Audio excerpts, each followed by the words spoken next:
அன்பார்ந்தவர்களே, நாளைய பொழுது என்னவாகும்? எமது தேவைகள் எப்போது நிறைவாகும்? எமது பிள்ளைகளின் எதிர்காலம் என்ன என்ற எண்ணற்ற கவலைகள் நம் இதயத்தின் பாரத்தை அதிகரிக்கின்றன. ஆனால் இன்றைய சிந்தனை நமக்கு ஒரு மாபெரும் விடுதலையை தருகிறது. கவலைப்படுவது இறைவனின் பராமரிப்பை சந்தேகப்படுவதற்கு சமமாகும். அதற்கு பதிலாக எதை பற்றியும் கவலைப்படாமல் எல்லாவற்றையும் இறைவனிடம் நன்றியோடு ஒப்படைக்க நாம் அழைக்கப்படுகிறோம். புனித சூசையப்பர் வணக்க மாதமான இந்த மார்ச் மாதத்தில் அந்த தூய தந்தையின் அமைதியான வாழ்வை நாம் உற்று நோக்குவோம். வானதுதர் வழியாக இறைவனின் கட்டளை வந்தபோது எகிப்து நாட்டுக்கு போக வேண்டிய சூழலிலும் உணவிற்கும் பாதுகாப்பிற்கும் வழியில்லாத நேரத்திலும் அவர் கவலைப்பட்டு தேங்கி நிற்கவில்லை. மாறாக இறைவனை முழுமையாக நம்பி தன் விண்ணப்பங்களை ஜெபமாக மாற்றினார்.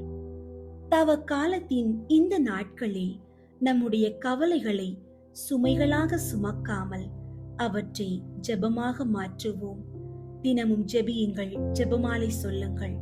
நாம் ஜெபமாலையை சொல்லும் போது நம்முடைய கவலைகள் ஒவ்வொன்றையும் அன்னை மரியாளின் வழியாக இறைவனின் பாதத்தில் சமர்ப்பிக்கிறோம்.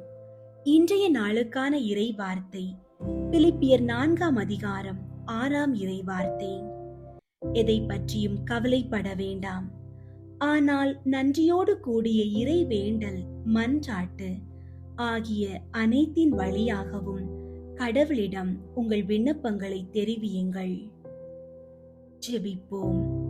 எமது உள்ளத்தின் அமைதியான இறைவா, உம்மை ஸ்துதிக்கிறோம்.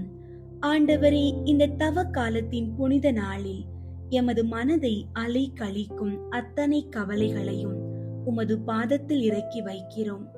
எதை பற்றியும் கவலைப்பட வேண்டாம் என்று நீர் எமக்கு தரும் கட்டளையை ஏற்று உமது பராமரிப்பில் நாங்கள் இளைப்பாற அருள் தாரும்.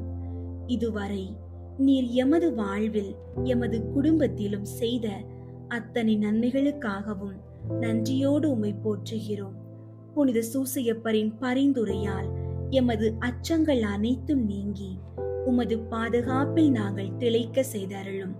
ஜெபமாலை வழியாக நாங்கள் ஏறெடுக்கும் ஒவ்வொரு மன்றாட்டையும் கனிவுடன் ஏற்று எமது விண்ணப்பங்களுக்கு உமது திருவுள்ளப்படி பதிலளி தருளும். எமது இருதயத்திலும் சிந்தனையிலும் இயேசுவின் சமாதானம் என்றும் ஆளுகை செய்ய